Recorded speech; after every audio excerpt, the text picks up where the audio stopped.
Hi, everyone. As you know, I teach a lot of students project management. This semester, I have over 400 students, some masters, some undergraduates. We're doing a lot of capstone projects, which is the last thing that people do before they graduate. So I wanted to share with you some of the tips and tricks that I encounter, some of the problems students have, and how to overcome them. So here's one that absolutely kills me, and that is that students don't know how to communicate with their sponsor. We're quite late in semester already, and still I see students essentially trying to arrange appointments, etc., that just don't get the response they want. They send an email, they wait, nothing happens. Now, uh, even after they've met with the sponsor, sometimes that can happen. And of course, it doesn't have to be the sponsor. It could be anyone who is your stakeholder that you're trying to get their attention off. So I wanted to talk a little bit about that. But today, just right now, I want to tell you that the easiest thing to do is to ask people how they like to receive information from you and the team.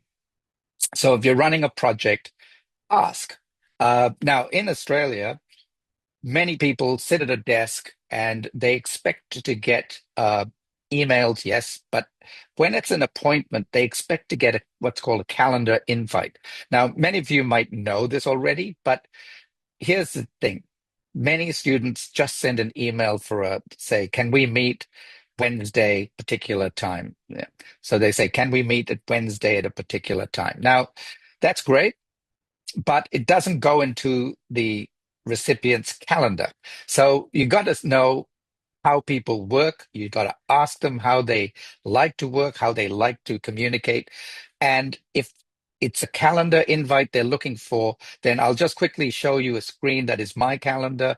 You can see that it's, often very busy. And the beauty of it is that unlike an email that goes into your inbox, if you send a calendar invite, it'll go into their calendar at the right time, the right duration. They have to actually clear it out by either accepting the invite or rejecting it. And that's a powerful way to remind them that your meeting's coming up. So if people want it, and when you ask them, of course, you will find out, send a calendar invite to get a more timely and hopefully an acceptance of a meeting request. Okay. Hope that works for you.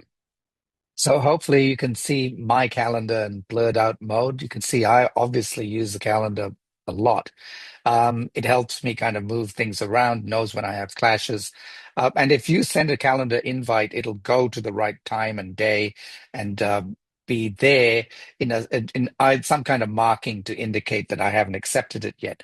So the bottom line is ask your sponsor, your stakeholder, how they communicate. When you start work in a new organization, similarly, they might have different protocols, but a lot of people, a lot of project managers, a lot of clients working at a desk use the calendar because it is so helpful in arranging your time. So I hope you find value in this.